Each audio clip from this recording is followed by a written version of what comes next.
So my name is Dr. Jonathan Fields. I've been a speaker at Wonderland for the second year in a row now. Last year I was invited to speak in the functional mushrooms for the brain-gut axis panel. And this year I did a panel on our petition for the DEA to reschedule psilocybin, and as well as I taught a class on Qigong and Tai Chi. But my background is I'm a doctor of acupuncture and oriental medicine. Both my doctorate and master's are in herbal medicine, acupuncture, Eastern medicine. On top of that, I've been practicing functional medicine for about 9 years now. And we do stem cell therapies, PRP therapies. We have an anti-aging clinic where we do longevity as well. So we work with everything from serious chronic diseases like Parkinson's, MS, cancer, digestive issues, to things like shoulder pain, back pain, joint pain, and everything in between.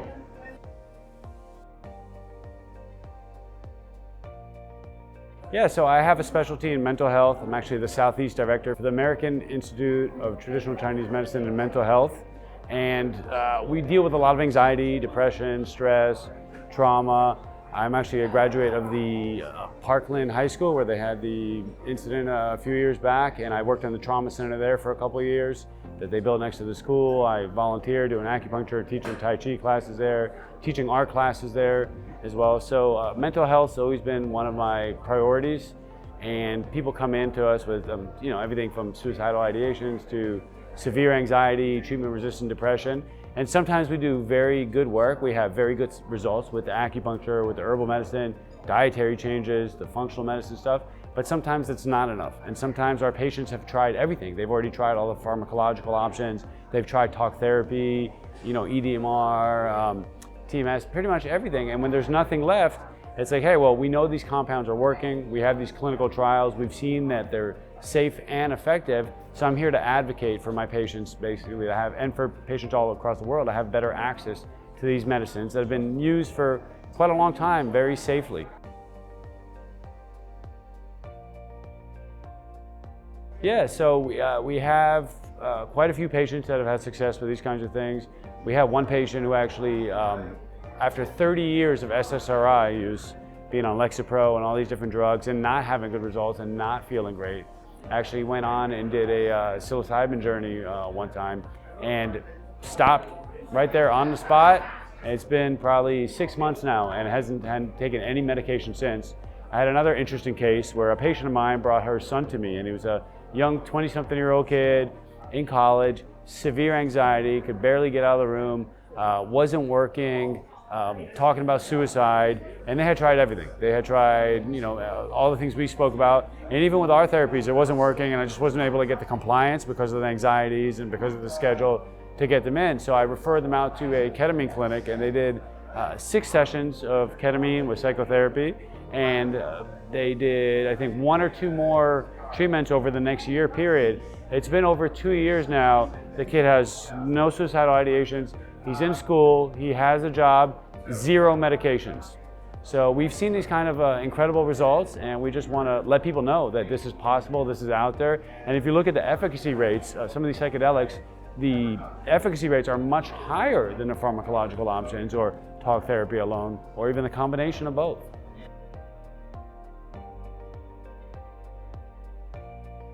Yeah, I do dabble in a lot of modalities, and my background and most of my training is the acupuncture, the herbal medicine, and teaching Tai Chi, Qigong. I'm a martial artist. That's what got me into the Eastern medicine. I've been a martial artist my whole life.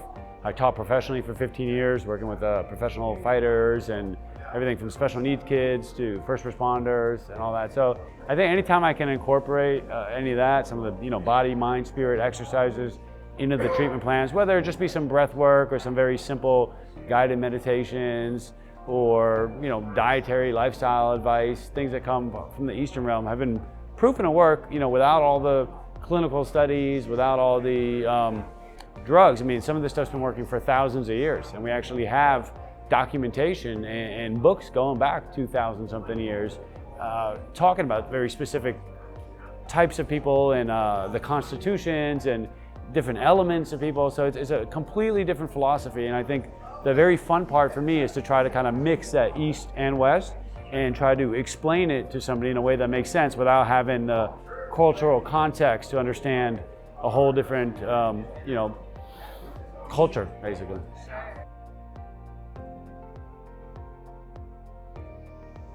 Well, it's super cool because, they're all kind of related, and in the Eastern medicine or in any sort of holistic medicine, even in a functional medicine, a lot of those carried over, there's always the focus on the mind, body, spirit.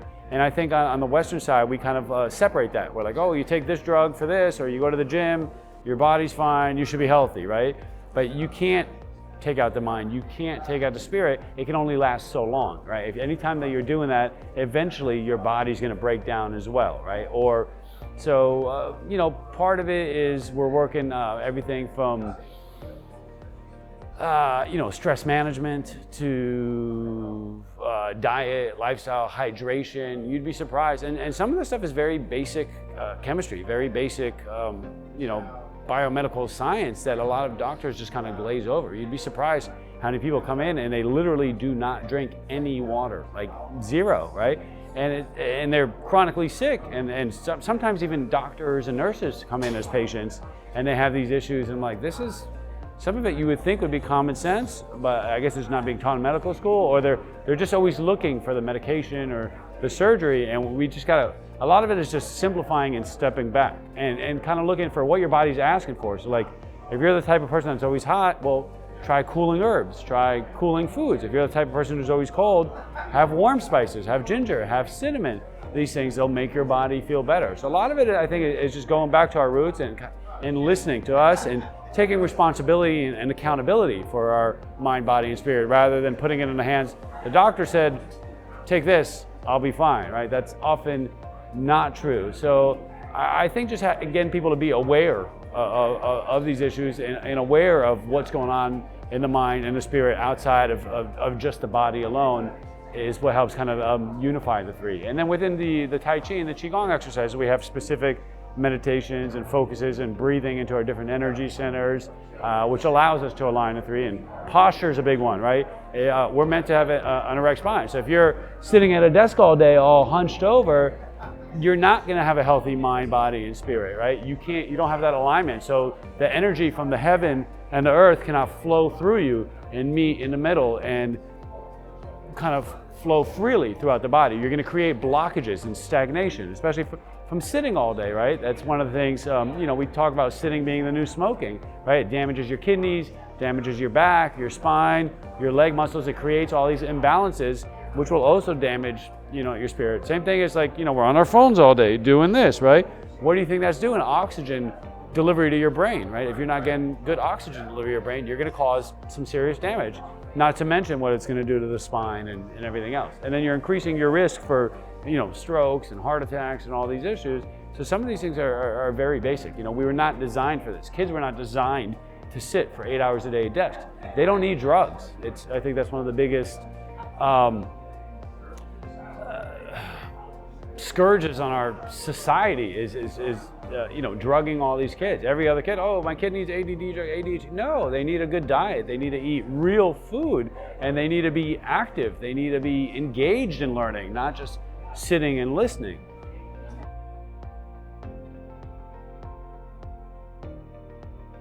So yeah, if we want to talk a little bit about how acupuncture works, right? There's the traditional Eastern model, and then there's the biophysiological explanation of it, right? From the East, we're moving blood, we're moving chi, we're clearing up blockages of energy or stagnation of blood, blood clots or muscle adhesions. If there's places where you have pain, sometimes we can actually unbind muscle fibers to allow fresh circulation to come to the area and heals it. But essentially what the acupuncture is doing from the bio model is you're tricking the body into healing itself, right? Just like if you had a cut, it scabs and then it heals, right? So the scabs clotting factor has growth hormone in it. So you're inducing the body innate immune system to heal itself, right? When you get a cut, basically the body knows, oh, something's going on there. So send some fresh blood there, send some cytokines, some growth factors, all these anti-inflammatory molecules that we have in our system anyway, they get triggered. On top of that, every time a needle enters a certain point, you're triggering the nervous system. And then the brain is saying, oh, what's going on here? There's something going on. You need to go fix that, right? The other thing that happens is they've done in functional MRI studies, and they've shown that you're releasing endorphins. So every time you're getting acupuncture or you're doing any of these, whether it be massage or any sort of hands-on therapy, you're releasing serotonin and dopamine and oxytocin. So these are basically opioids that your body makes on its own. So they're gonna help with pain, they're gonna make you feel good, and they're gonna help you kind of forget about some of these other troubles or struggles you're having. So it's a combination of increasing circulation, stimulating the nervous system, and an endorphin release. That's the bio model. And then on top of that, you can look at it from the traditional Eastern model. Every point has different functions. Every point in the body, every acupuncture point, there's about 400 common ones that we use. Then there's all sorts of microsystems and auricular ear systems and scalp acupuncture. But the points actually have sometimes 3, 4, 5 different functions. They're in different channels and different meridians. Some of that doesn't have a biological one-to-one where we can't see the channels. So some people argue, hey, they don't exist. But the truth is the channels or the meridians that we use in acupuncture are actually the space in between tissue. So it's not a physical structure, it's a space in between tissue that you're gonna have things like nitric oxide flowing through, that you're gonna have different fluids flowing through, piezoelectricity flowing through. And that's basically how the acupuncture works. So it gets into the fascia, it gets into the muscle, it gets close to nerve ganglions, and it just kind of tricks the body and stimulates the body into figuring out kind of what's wrong. The body is intuitive. We all have this intelligent design. We have this innate healing power within ourselves. And us as acupuncturists, right, we're not using our energy or our chi. It's correct, we're just the medium. So we're basically the medium between the yang energy from the heavens and the yin energy from the earth, and we're just kind of channeling through it, and we're gonna put some needles in where we think is gonna fit your constitution. Sometimes it might be for pain, sometimes it might just be for your body type or your personality.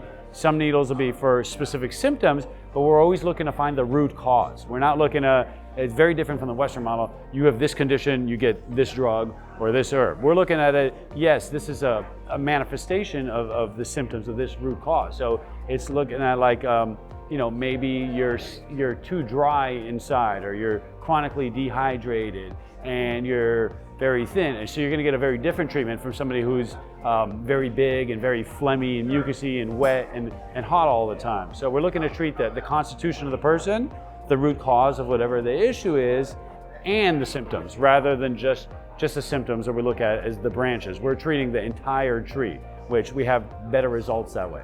And then when you're combining it with herbal medicine, which is our internal medicine that's been used for thousands of years and very well documented, the results are just spectacular. And oftentimes, it's much more successful than anything they could do for you in the hospital or the Western drugs.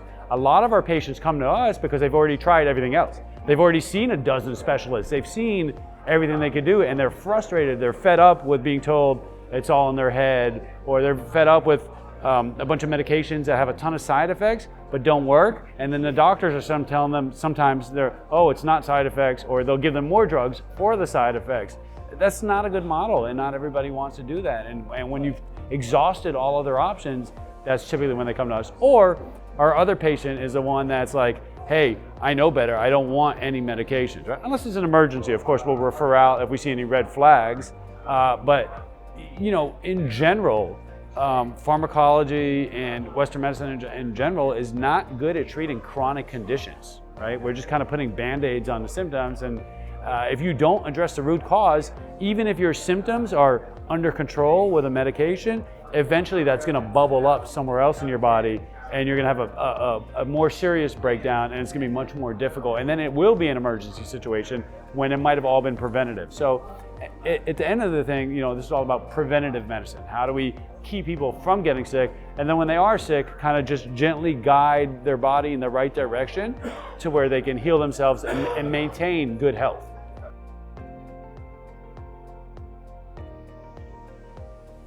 My name is Dr. Jonathan M. Fields. You could find me at Jonathan M. Fields, it's JONATHANM Fields, M for Matthew, on Instagram, on LinkedIn, Facebook. We have a clinic, Create Health, that's cr8health.com or at cr8health. And you can look us up at New Path Mind and Wellness, which is New Path Mind, NEUPATH Mind.